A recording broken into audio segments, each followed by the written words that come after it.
Mohon maaf, bukan saya tidak setuju, saya setuju, tapi mohon maaf, harusnya ada yang lebih diprioritaskan.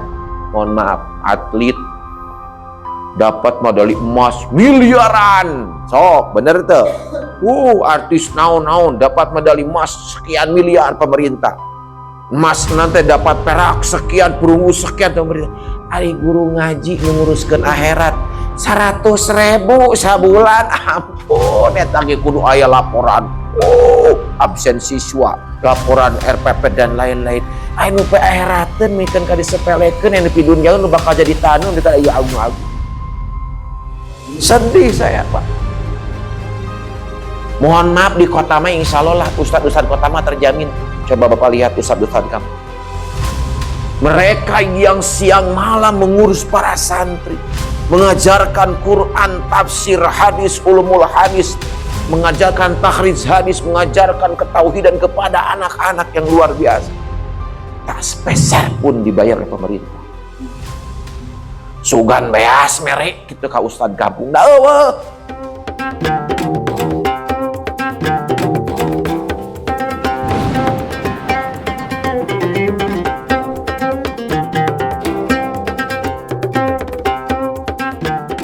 Assalamualaikum warahmatullahi wabarakatuh.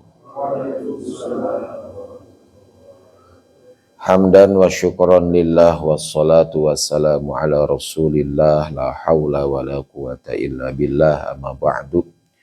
Bapak Ibu yang saya muliakan, yang semoga senantiasa ada dalam rahmat dan lindungan Allah subhanahu wa ta'ala. Alhamdulillah, di subuh yang insya Allah berkah ini, kita sekarang ada di bulan mulia, yaitu bulan di mana kekasih Allah dilahirkan, yaitu Nabi besar Muhammad sallallahu alaihi wasallam. Beliau dilahirkan di bulan ini, yaitu bulan Rabiul Awal, bertepatan tanggal 12 tahun gajah. Ada sebuah pertanyaan sederhana, tapi kita perlu tahu jawabannya. Kita semua mengetahui bahwa Sayyidul Ayyam itu adalah hari Jumat. Rajanya hari adalah hari Jumat. Kita semua sudah tahu itu. Tapi kenapa Nabi Muhammad dilahirkannya bukan hari Jumat, tapi hari Senin? Nah, ini kan jadi pertanyaan sederhana sebetulnya, tapi kita perlu tahu jawabannya. Para ulama ahli sirah menjelaskan kenapa Nabi Muhammad dilahirkan hari Senin. Yang pertama, sudah pasti itu kehendak Allah, ya, tidak bisa dibantahkan lagi. Tapi alasan teoritisnya adalah Allah bermaksud untuk memurnikan kemuliaan Nabi Muhammad sallallahu alaihi wasallam. Kenapa? Karena misalnya kalau Nabi Muhammad dilahirkan hari Jumat, maka Nabi Muhammad dimuliakan karena adanya hari Jumat. Nah, begitu. Jadi Nabi Muhammad dilahirkan hari Senin karena Nabi Muhammad dibersihkan oleh Allah Subhanahu wa taala dari penyebab kemuliaan yang lain. Jadi Nabi Muhammad itu mulia bukan karena yang lain, ya karena Nabi Muhammadnya. Bukan karena terbawa Jumatnya, bukan karena terbawa siapa ayahnya, bukan terbawa karena anu-anunya.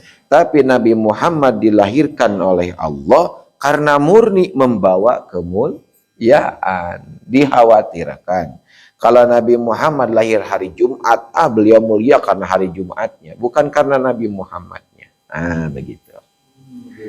Ya, jadi Nabi Muhammad itu orsinil mulia. Beda kan kalau dengan zaman sekarang, dia dihormati karena melihat ayahnya, begitu kan? Dia dihormati karena melihat jabatannya, dia dihormati karena melihat pangkatnya, kekayaannya dan lain sebagainya. Nabi Muhammad tidak. Beliau dimuliakan oleh Allah ya karena kemuliaan beliau. Nah, salah satu asbab bagi kita harus memuliakan beliau adalah karena apa? Innama bu'ithtu li utammima makarimal akhlak. Akhlaknya, Pak. Coba, bukan begini, kalimatnya bukan begini. Innama bu'itsu li utammima makarimil ilmi. Bukan, lain gitu kalimat lagi. Tapi makarimal akhlak. Kenapa kok akhlak gitu merenya pertanyaan nanti. Kenapa dari sekian nabi Allah khusus mengutus Nabi Muhammad untuk menyempurnakan akhlak? Kenapa? Kan begitu. Karena akhlak itu menjadi ujung tombak semua disiplin ilmu. Ilmu apapun yang kita pelajari, ujung-ujung nama akhlak, Pak. So, mohon maaf, lagu Indonesia Raya, ciptaan siapa nih? Siapa? Eta. Eta malah. Jadi ada kata-kata menarik, coba Bapak perhatikan. Bangunlah jiwanya, bangunlah badannya untuk Indonesia Raya. Menarik ternyata kata-kata dalam kurang ditafakuri, Pak. Itu kata-kata luar biasa dari sang pencipta lagu tersebut. Bangunlah jiwanya, bangunlah raganya. Kenapa jiwa dulu, tidak raga dulu? Jadi mohon maaf, Pak, kemerdekaan itu harus kita maknai dan kita ilmui. Karena mohon maaf, silakan Bapak Ibu cek. Satu-satunya negara yang merdeka dengan cara berperang, salah satunya adalah kita. Yang lain diberi kemerdekaannya. Yang lain dikasih kemerdekaannya. Tapi Indonesia yang kita cintai, merdeka dengan cara apa? Mengorbankan jiwa, raga, air mata, darah oleh para pahlawan kita. Salah satu hikmahnya adalah bangunlah jiwanya, bangunlah raganya. Kenapa jiwanya dulu? Karena mohon maaf, orang yang jiwanya sehat, orang yang jiwanya kuat, insya Allah raganya meskipun terlihat lemah, akan berdampak luar biasa. Contohnya siapa? Jenderal Sudirman. Jasadnya lemah, jasadnya sakit, perang gerilya ditandu oleh para tentaranya. Tapi karena jiwa beliau sehat, jiwa beliau solih, beliau bisa memimpin perang gerilya, bahkan mendapat gelar dari Inggris, perang gerilya terbaik. Makanya Rasul itu diutus untuk apa? Menyempurnakan akhlak. Akhlak berkaitan dengan jiwa. Tak ayeuna mah tibalik, Pak. Ayeuna mah jiwa we tuluy. Nu dinaon? Anu diurus. Oh, jerawatan sautak saeutik, perawatan. Ibu-ibu rada aya saeutik perawatan. Naon? Skincare, wow, Garnier, Olay, Mustika Ratu, Pons Warah, segala rupa. Weting Saripo Haji 2.500 sabungkus. Jiwanya yang akan dihisab oleh Allah di akhirat tidak dia perhatikan, tapi raga yang akan menjadi tanah bebeakan tah dirawat naung. Mohon maaf, bukan saya tidak setuju, saya setuju, tapi mohon maaf, harusnya ada yang lebih diprioritaskan. Mohon maaf, atlet dapat medali emas miliaran, sok bener tuh. Artis naon-naon dapat medali emas sekian miliar pemerintah. Emas nanti dapat perak sekian, perunggu sekian pemerintah. Ari guru ngaji nguruskeun akhirat 100.000 sabulan, ampun, eta ge kudu aya laporan. Absen siswa, laporan RPP dan lain-lain. Anu pe akhirateun mikeun ka disepelekeun yang di dunya nu bakal jadi tanum di kana agung-agung. Sedih saya, Pak. Mohon maaf, di kota mah insya Allah lah ustadz kota mah terjamin. Coba Bapak lihat ustadz kamu.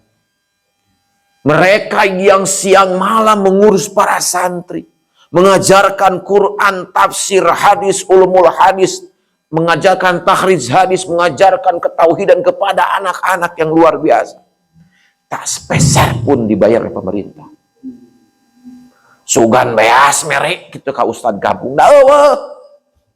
Sanren kakak saya gratis. Tanpa sepeser pun meminta dari santri. Kobongnya kamar gratis. Coba, padahal ilmunya luar biasa.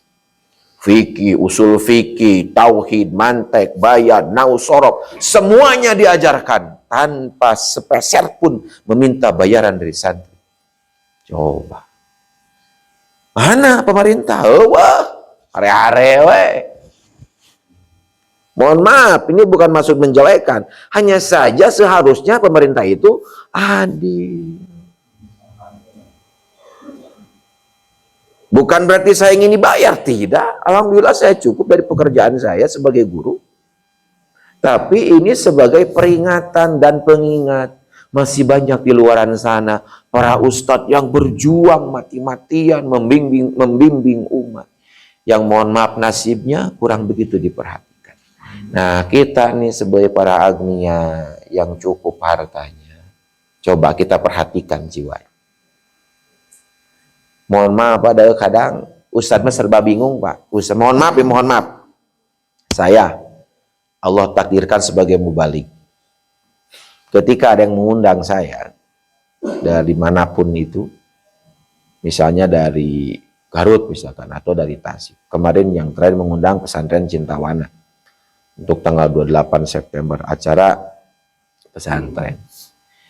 Jadi ketika, mohon maaf, ketika ditanya, Pak Ustadz, bisyarahnya berapa? Orang teh bisa ngajawab, Pak. Mencek orang mah tuh amplopna sabaraha gitulah, ngukur jelas mah. Tapi orang tuh bisa ngajawab. Naon sabab? Lamun disebutkeun hargana, disebutkeun Ustadz tarif. Buki duit Ustadz teh. Akhirnya lamun ditanya balik, emang meuli bensin cukup kunuhun? Meuli bensin cukup kunuhun ke SPBU? Terus eta supir emang teu kudu dibayar supir. Terus enak mobil emang teu kudu dibayar mobil.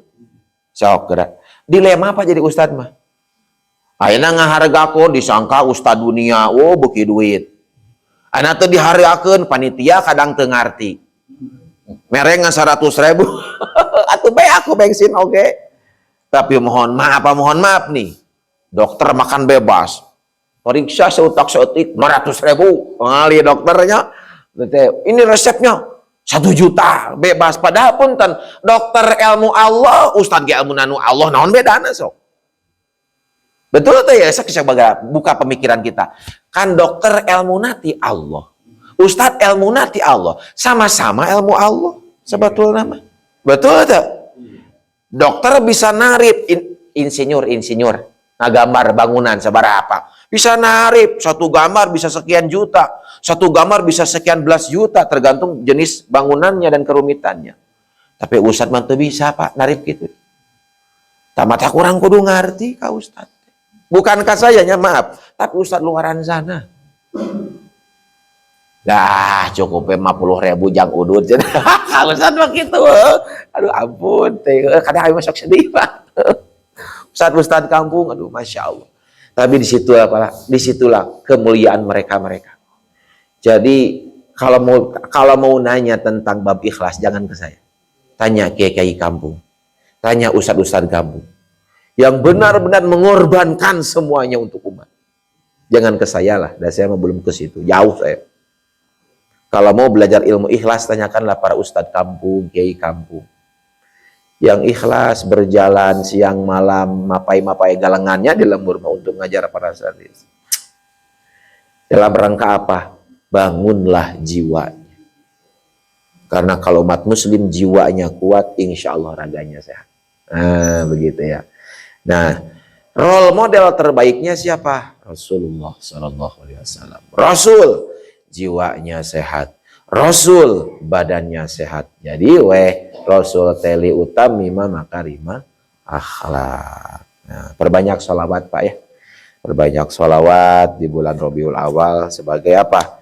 Tanda cinta kita kepada Rasulullah Shallallahu Alaihi Wasallam. Berapa kali Kang Adi baca sholawatnya? Kalau dalam kitab Tamihul Ghafilin karya Syekh Nasr bin Muhammad As-Samarqandi, Rasul menyebutkannya minimal 100 kali. 100 kali. Tapi Imam Asy-Syakhawi dalam riwayat yang lain mengatakan 300 kali. Nah, mangga eta mah bade nu mana? 100 mangga. Nu 300 mangga. Nah, Bapak yang mana sholawatnya? Urang mah saya ingat tabanya saya lingna urang mah keringat sholawat bentuk henteu we. Kelak di akhirat Pak, kata Nabi, qala Rasulullah sallallahu alaihi wasallam, inna awlan nasi fi yaumal qiyamati aktsaruhum alayya sholatan. Menarik Pak nih hadis. Kata Nabi, kelak di akhirat orang yang paling utama adalah aktsaruhum alayya sholatan. Mereka yang paling banyak selawatnya kepadaku. Ini kata Nabi. Bukan yang tahajudnya terbanyak, bukan yang duhanya terbanyak, bukan yang tilawahnya terbanyak. Aktsaruhum alayya sholatan. Begitu kata Nabi. Siapa yang terbanyak selawatnya kepadaku di dunia, maka di akhirat dia akan menjadi orang yang paling utama dengan aku. Bukan berarti tahajud tidak boleh banyak, bagus. Tahajud makin banyak makin bagus, duha makin banyak juga makin oke. Tapi ada amalan sederhana yang bisa kita amalkan ketika kita tidak bisa mencapai derajat tahajud dan duha yang terbaik. Apa itu? Nih, ada jalan alternatif. Apa itu? Sholawat. Nah, gitunya. Serekenaon cenah? Ngaos sholawat. Sholawat yang paling pendek, sholawat apa? Sudah saya sampaikan. Dalam kata Imam Nawawi di bab arkanus sholat. Ini Bapak Sekretaris ada? Ada Pak. Dicatat tidak yang paling sedikit sholawat? Aduh, pilarian heula. Langsung saja karena bisi lama nyarina. Allahumma sholli ala Muhammad wa alihi. Nah, itu paling pendek. Kata Imam Nawawi, salawat terpendek di dalam sholat adalah Allahumma sholli ala Muhammad wa alihi. Nah, segitu. Itu yang paling pendek. Amalkan Pak ya. Insya Allah. Kita lanjutkan. Kemarin saya mana? Kemarin teh. Oke, kita lanjutkan tatimatun. Yusanu ad-du'a'u ba'da tasyahudil akhir. Nah, ini disunahkan. Disunahkan berdoa setelah tasyahud akhir. Fil alamina innaka hamidum majid. Itu kan bacaan tahiyat akhir. Kata Imam Nawawi dalam kitab Syarah Kasifatus saja, yusannu disunatkan. Nah, jadi ulah wakasalam maksudnya teh.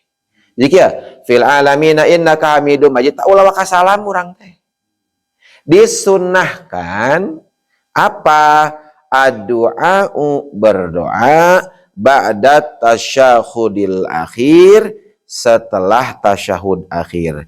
Bima sya'a wa afdoluhu, yaitu dengan doa-doa yang berikut. Ya, maksud nama yang afdolnya. Nih, doanya ini. At-ta'awudhu minal azabi wal fitnati li khobari Sulaimin. Jadi disunatkan berdoa yang afdol. Afdol nate numana seperti dijelaskan dalam riwayat Sulaim. Idza tasyahhada ahadukum falyasta'idz billah. Barang siapa yang selesai tasyahudnya di antara kalian, maka mintalah pertolongan kepada Allah min arba'atin, dari 4 perkara ini. Maksud nama doa nate minta tolong kepada Allah dihindarkan dari 4 hal ini. Doa nate. Gitu. Jadi ulah doa nu lain-lain kade. Iman ledar doa makan. Fil alamina innaka hamidum majid. Allahumma barik lana fi ma razaqtana eta. Nah, ini doanya nih. Yang pertama, Minta perlindungan dari Allah, nanti minta perlindungan kepada Allah dari apa? Allahumma inni a'udzubika min azabil qabri. Satu. Dari azab kubur.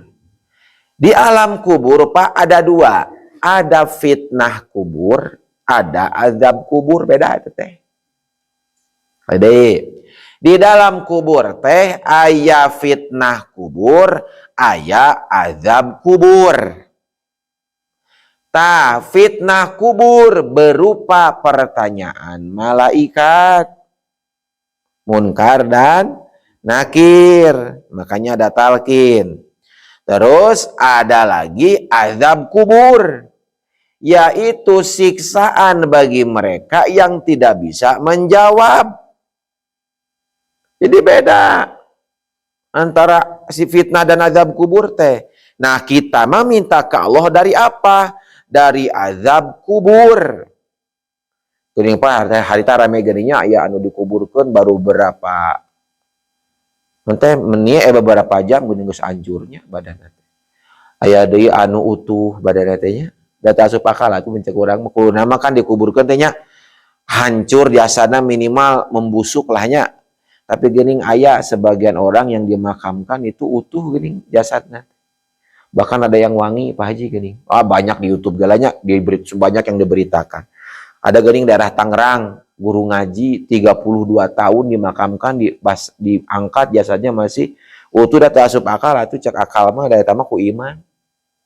Sok pajelaskeun cek kamu biologi, da mau asup jelaskeun cek kedokteran. Da mau asup atuh. Mau bisa dijelaskeun oge. Tapi hanya Allah yang berkehendak dia jasadnya utuh. Bapak hoyong jasadnya utuh? Pas engke meninggal?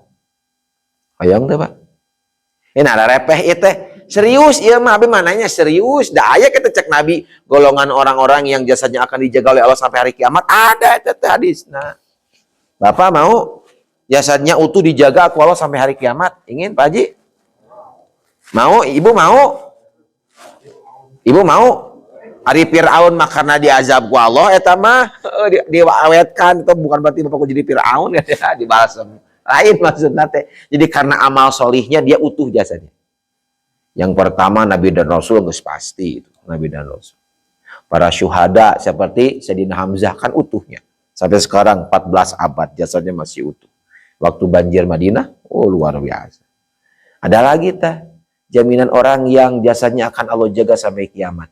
Siapa itu? Bapak dan Ibu juga bisa mengamalkan ini. Sangat mudah. Apa itu? Para penghafal Quran. Sok ngapalkeun Quran.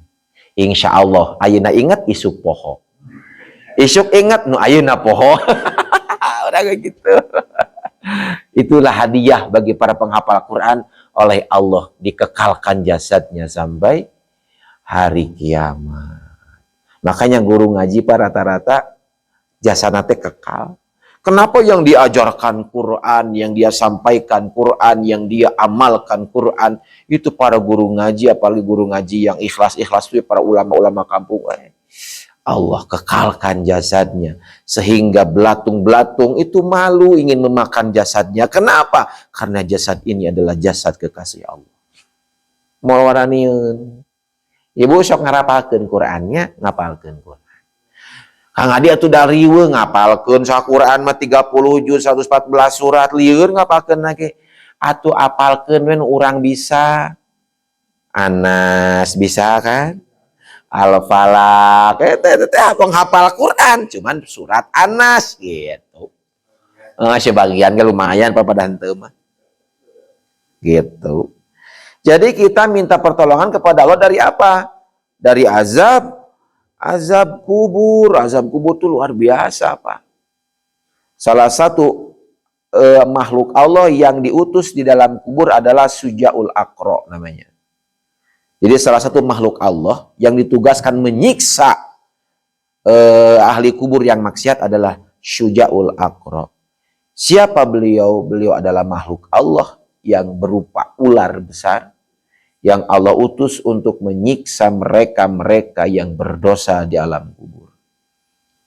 Kan banyaklah hadis masyhur ketika orang maksiat ditanya, "Marrabbuka?" Tidak bisa jawab, Teungeul ku malaikat teh. Waman nabiyuka teu bisa babetkeun ku malaikat. Itu hadis Nabi menjelaskan itu, Pak. Bahwa ketika malaikat munkar nakir datang kepada orang yang ahli maksiat, malaikat munkar nakir akan datang dengan wujud yang menakutkan. Sok Pak bayangkan. Tidak, kata Nabi, tidak ada malam yang indah kecuali malam pertama bagi pengantin. Dan tidak ada lagi malam yang paling mencekam kecuali malam pertama bagi ahli kubur. Tok, Pak. Malam pengantin indah tuh, Pak. Bapak baheula malam pengantin. Oh, atuh dunia teh asa nu duaan. Baheula malam pengantin. Ibu kayak gitu baheulanya malam pengantin pertama mau indah sagala rupa teh. Malam pertama mah. Itu dunia, tapi kata Nabi, dan malam yang paling menakutkan adalah malam pertama di alam kubur.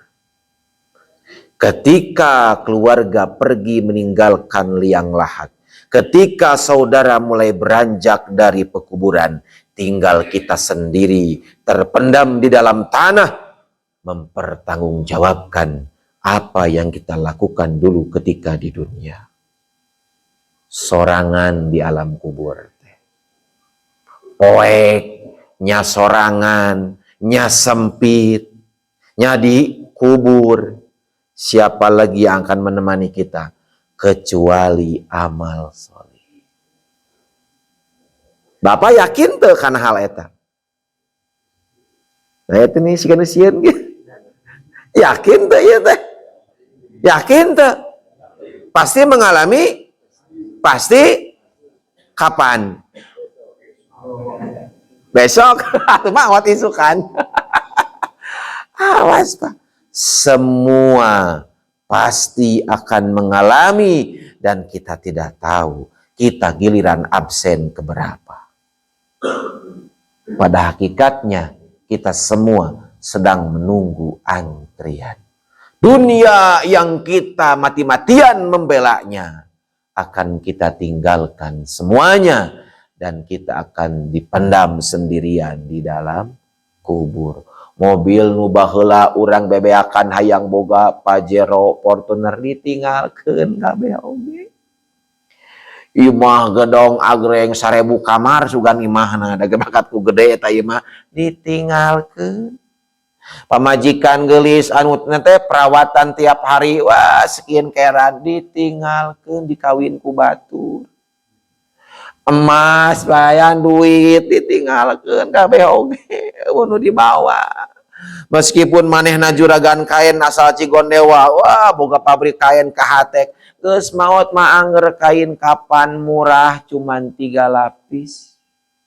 Wah bos Pertamina boga SPBU Haji Masum maot teu mawa bensin. Maot teu mawa teu masa kompan-kompan aja. Pangkatna 4 bintang lagi wah Pak Haji meninggal teu make seragam tentara. Anger make boy. Jadi kita semua sedang diingatkan bahwa setinggi apapun jabatan dan sebanyak apapun hartamu, ketika sudah meninggal semuanya tidak ada gunanya. Jadi hidup mah seadanya saja. Bukan berarti tidak boleh kaya. Kita harus kaya untuk membantu sesama. Tapi jangan sampai kekayaan itu menghalangimu dengan Allah. Membuatmu jauh dengan Allah. Gitu. Hati-hati. 2, wa min azabinar. Kita minta perlindungan kepada Allah dari apa? Dari azab neraka. Moal anu mampu kabeh ka neraka mah moal. Siapapun itu. Bapak tahu nggak kapan terakhir namanya teh malaikat Malik tersenyum? Malaikat Malik penjaga neraka bengis wajahna teh. Bengis luar biasa. Maaf, bukan malaikat Malik, sironya bukan itu, bukan di kisahnya. Malaikat Mikail kalau tidak salah, bukan penjaga nerakanya. Malaikat Mikail mun teu salah mah, saya lupa lagi kisahnya. Kapan malaikat Mikail itu berhenti tersenyum? ketika melihat neraka. Malaikat panu dijamin surga nempo neraka mah baeud nepi ka kiamat. Saking kusieun. Ari urang kumaha, urang mah hare-hare we da. Geus apal neraka ge urang mah hare-hare we. Kanu maksiat anger urang mah nya. Nempo anu herang-herang teh urang masuk rada ieu geuning lamun keur ngagoes di jalan ieu teh ngagoes ini jalan. Keur jogging nempo anu rada geulis saeutik geuning ditempokeun ku urang teh. Kapan eta teh doraka eta teh? Ada urang mah geuning hare-hare we, doraka naraka urang masing-masing urang mah. Heeh. Ibu-ibu sarua, ibu-ibu di sana bukan di sininya. Geus pugu gibah teh doraka, gibah teh pamali, gibah teh itu dosa besar, gibah teh. Fawailul lil musallin teh lain jang salat tungkul neraka wel teh. Yang jelema nu gibah ge sarua eta teh. Anggar we teh ngomongkeun batur di warung geuning biasa nama. Ibu tahu tidak? Nah, bahasana teh eta. Mimitin teh. Heeh. Maka disunahkan ketika beres tasyahud akhir, kita minta perlindungan kepada Allah dari apa? Dari azab neraka. Nu mampu kabeh oge. Main nu mampu. Apalagi yang ketiga, wa min fitnatil mahya wal mamat. Fitnah hidup dan mati. Mohon maaf Pak, sekarang sudah gamblang jelas. Fitnah itu nampak di mana-mana. Ketika kebenaran ditolak dan kesalahan dibela mati-matian. Sudah bukan lagi rahasia zaman sekarang. Itulah fitnah dunia. Menjelang kiamat, itulah yang akan terjadi kata Nabi. Ketika orang yang benar itu disingkirkan dan orang yang salah dibela mati-matian. Itulah salah satu tanda kiamat sudah dekat. Dan itu terjadi hari ini. Ketika ada pejabat yang jujur, mereka disingkirkan. Tapi pejabat yang punya kedudukan padahal dia bersalah, dia dibela mati-matian. Itu terjadi hari ini. So, ini kata Nabi, salah satu tanda kiamat akan segera terjadi. Malaikat Israfil akan segera meniup sangkakala, tanda berakhirnya dunia ini. Cocok Habibnya jadi ya membawa cerita horor cocoknya. Sariun nggak ada yang ngetek itu, wah gede-gede. Itulah ancaman dari Nabi. Kata Nabi, kelak akan datang suatu zaman ketika yang jujur itu disingkirkan dan pembohong itu dibela mati-matian. Ayeuna kejadian. So. Luar biasa. Wa ma yantiqu anil hawa in huwa illa wahyu yuha. Jadi tidak ada yang Nabi ucapkan, tidak ada yang Nabi lakukan kecuali wahyu, dan itu benar adanya. Akan datang satu zaman kepada umatku, kata Nabi, ketika orang-orang yang berilmu itu tidak didengar, tapi orang-orang yang berharta lebih dia ikuti. Ayeuna kejadian. Ustad ngomong gitu kita didenge, tapi lamun ngomong ngajelma beunghar jadi fatwa. Tuh.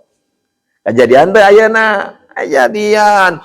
Cek ustad teu meunang eta teh ustad lagi miskin ngomongkeun sodaqah teu didenge. Tapi ketika orang kaya yang berbicara menjadi fatwa, padahal fatwana fatwa dusta. Orangnya tidak berilmu, teu nyaho paham agama, kan jadi hukum bae nama. Mata loba aya nama ustad abal-abal. Nu penting lucu we na YouTube viral dionang, na panggungna nyalah-nyalahkeun batur, keur ceramah ngagoreng batur, loba anu kitu aya. So, itu dari Nabi sudah diingatkan dari dulu. Dan kita menyaksikan itu hari ini. Sebagai tanda dari Allah, siap-siap warga Baitur Ruhyah, dunia ini akan segera aku selesaikan. Pertanyaannya, sudah sampai manakah bekal yang kita kumpulkan? Sudah berapa banyak harta yang kita zariahkan agar terus mengalir sampai ke dalam kubur kita? Bagaimana nasib anak-anak dan cucu kita? Apakah mereka sudah bisa baca Quran? Apakah mereka sudah betul sholatnya? Sehingga mereka bisa mendoakan kita kelak ketika kita sudah tiada. Oh, tafakuraneun eta teh. Maka disunahkan wa min fitnatil mahya wal mamati. Kita minta kepada Allah agar dihindarkan dari apa? Dari fitnah dunia yang penuh dengan hal-hal yang luar biasa ini, dan fitnah mati. Maksudnya meninggal dalam keadaan apa kita kelak. Kata almarhum Jainuddin MZ, yang ditakutkan itu bukan matinya, tapi yang harus kita takutkan kita mati dalam keadaan apa. Eta. Dan mati mah semua pastilah. Kullu nafsin dha'iqatul maut. Setiap yang bernyawa pasti akan merasakan mati. Tapi pertanyaannya dalam keadaan apa kita mati nanti? Kan indah lamun meninggal di hari Jumat, di masjid sedang sujud. Banyak kan sekarang kan yang meninggal seperti itu. Allah perlihatkan tanda-tanda orang soleh kepada kita. Ketika sujud wafat, ketika dia sholat wafat, yang lagi viral sekarang ibu-ibu lagi ngaji Quran, di atas panggung lagi pengajian, dia wafat. Coba Pak, meninggal ketika baca Quran, meninggal ketika sholat, meninggal ketika berbuat baik. Dah indah atuh Pak, sok ibunya, ibu meninggal ketika di majelis taklim, meninggal ketika pengajian rutinan. Masya Allah. Di tempat yang suci dalam keadaan punya wudhu, yang dia bawa adalah Quran, terus meninggal. Masya Allah. Bapak-bapaknya hari Jumat sudah adu sunat, bajunya baju terbaik serba putih, datang ke Baitur Ruhiyah untuk sholat Jumat, dia soft terdepan, terus dia meninggal. Masya Allah. Dijamin husnul khotimah. Kenapa? Dari dohirnya saja sudah kelihatan.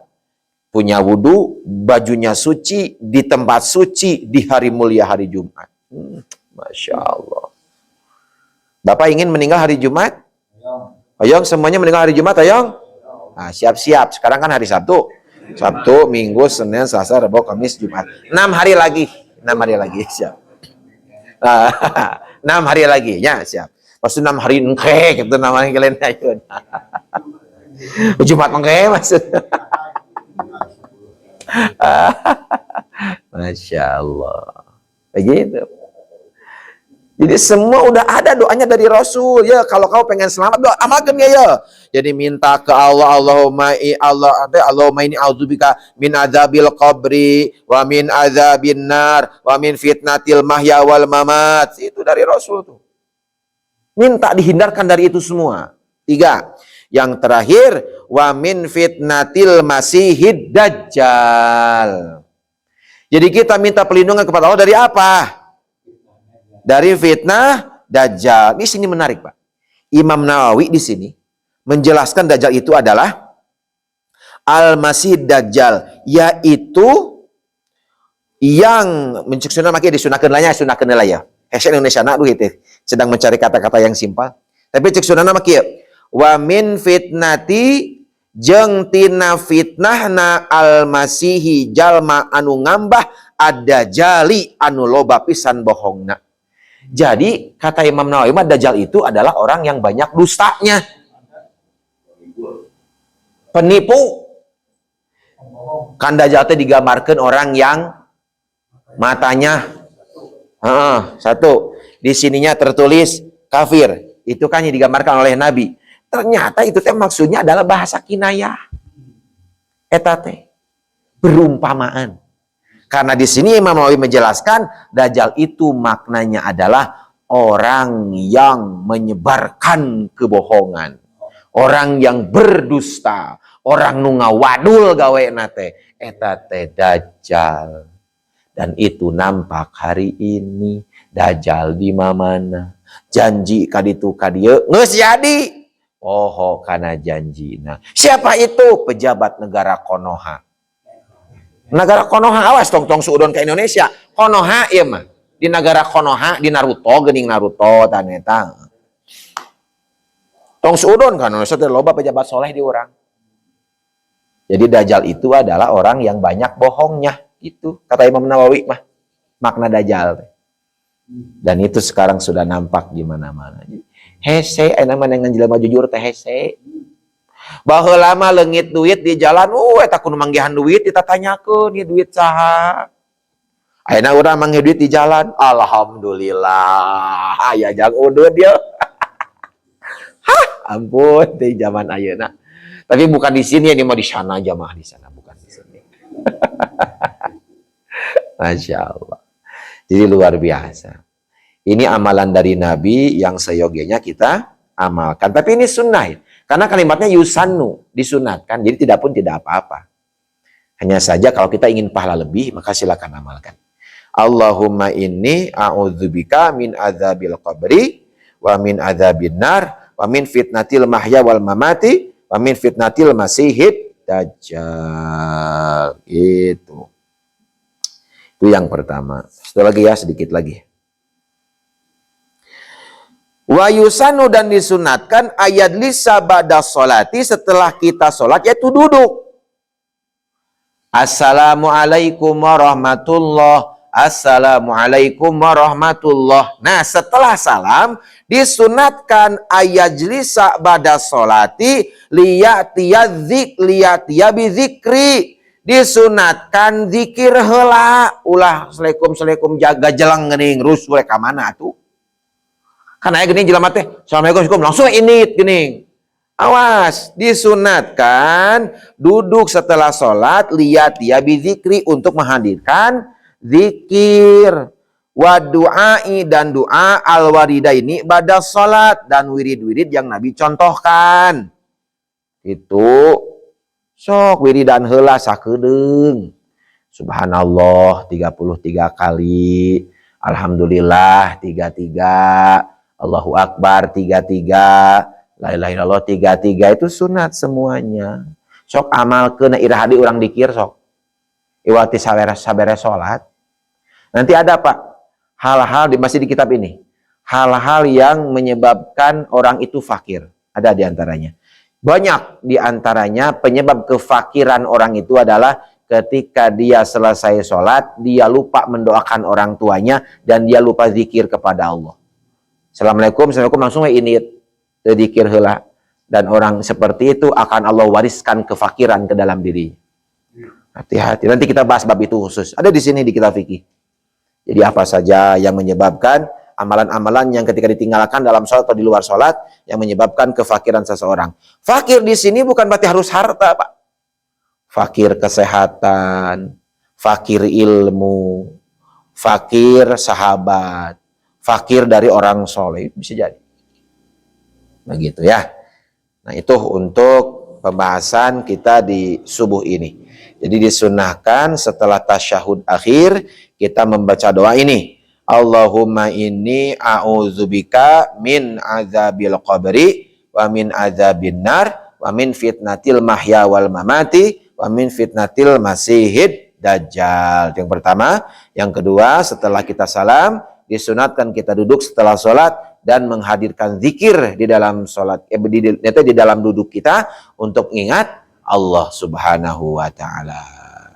Sudah Bapak Sekretaris ditulis semua?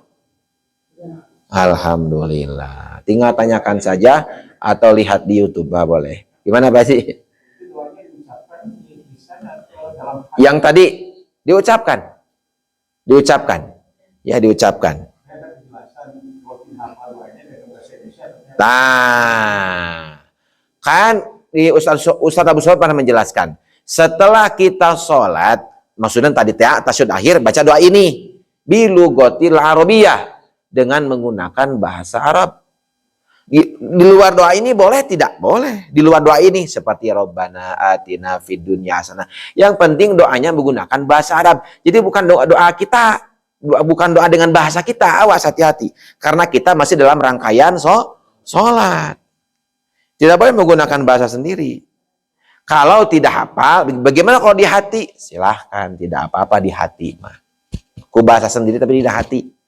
Ya Allah, ampuni dosa hamba, ampuni dosa istri hamba, dosa anak-anak hamba, dosa saudara, dosa tetangga. Beres fil alamina innaka hamidum majid deh. Tapi di hati boleh. Nah, gitu. Ya. Diusahakan mah menggunakan bahasa Arab. Nu urang apal we, geus we lah mun heseting mah. Rabbana atina fid dunya hasanah, kan geus sama, minta kebaikan dunia, kebaikan akhirat, dan dihindarkan dari azab neraka. Wa min fitnatil teh Rabbana atina fid dunya hasanah wa qina Benar itu kan sama, ingin dihindarkan dari neraka, lagi bisa dipakai. Nya bisa tapal Pak Haji. Nu ieu mah tapal, sarobana atina we. Gitu. Nah, sudah saya sampaikan. Aqrabul abdi. Nanti dengan Allah, dekatnya seorang hamba dengan Allah itu ingda sujud. Sudah saya sampaikan kan? Makanya gening disunahkan kita sujud itu lama. Kenapa? Karena orang dekat dengan Allah itu pas ketika sujud. Maka silahkan kau berdoa dalam sujudmu. Tapi doanya dengan menggunakan bahasa Arab. Doanya teh. Sujud yang mana? Sujud terakhir. Tapi eta ge lamun salat sendiri urangna. Lamun jadi imam mah entong karunya nu migren. Getihna keluar tina ceuli da kabeh ka dieu getihna. Jadi makmum oge sama tong lama teuing keur berjamaah mah. Dipikeun ka setengah jam sujud urang teu lilang ada bukan begitu. Makmum kewajibannya apa coba? Makmum mengikuti imam bangun orang. Hayang katingali soleh cenah. Wah lila sujudna teh. Oh, hayang katingali soleh. Lain soleh, salah eta teh. Pan kudu mengikuti imam. Jadi Pak urang mah mun berjamaah, urang mah macan umum we, subhana rabbiyal a'la wa bihamdi subhana rabbiyal a'la. Atuh ada doa, sok we singkat, rabbana atina fid dunya lama eta mah. Ieu sebutan kabeh Gusti abi teh hayang beunghar, hayang panjang umur, hayang kawin deui. Ah lila teuing eta mah. Oke, salat sorangan eta mah. Itu. Tapi awas menggunakan bahasa Arab. Kalau tidak bisa menggunakan bahasa sendiri dalam hati. Itu. Ringankanlah sholatmu kata Nabi ketika kau sholat berjamaah apalagi seorang imam. Kenapa? Karena makmummu tidak semuanya orang kuat. Kayak ada orang sepuh, ada orang yang ada keperluan ingin berangkat lagi, orang yang sofar. Bukan berarti orang imam baca surat panjang itu jelek, tidak bagus, tapi lihat dulu makmumnya. Mau di pesantren cocok, ke santri wungku dari mana santri pedang ngaji paling oke. Panjang suratnya cocok, tapi tidak. Mohon maaf baitur ruhiyah Jumatan misalkan. Dar maca Yasin Jumatan teh. Karunya anu rek gawe atuh. Yasin sok setengah jam. Nangtung setengah jam cangkul. Kadengnek tah. Ieu nyangeyeng nyanyerekan nyarane kana temo kada hadila teuing karunya atuh nu geus kolot. Itu ya. Disunahkan baca doa Allahumma inni a'udzubika min adzabil qabri wa min adzabin nar wa min fitnatil mahya wal mamati wa min fitnatil masihid dajjal. Assalamualaikum warahmatullahi wabarakatuh. Lalu disunahkan apa tadi? Duduk setelah sholat dan menghadirkan zikir dan doa kepada Allah Subhanahu wa taala. Mudah-mudahan jadi ilmu bermanfaat untuk kita semua dan bisa kita amalkan dalam kehidupan sehari, utamanya diamalkan dalam sholat kita. Mudah-mudahan semua bentuk kekurangan sholat kita diampuni oleh Allah Subhanahu wa taala. Dan mudah-mudahan sholat kita meskipun kita menjadi banyak cacatnya, banyak kekurangannya, semoga diterima oleh Allah Subhanahu wa taala. Tutup dengan doa bersama. Rabbana atina fid dunya hasanah wa fil akhirati hasanah wa qina adzabannar. Subhanakallahumma wa bihamdika asyhadu an la ilaha illa anta astaghfiruka wa atubu ilaik. Akhirul kalam. Assalamualaikum warahmatullahi wabarakatuh.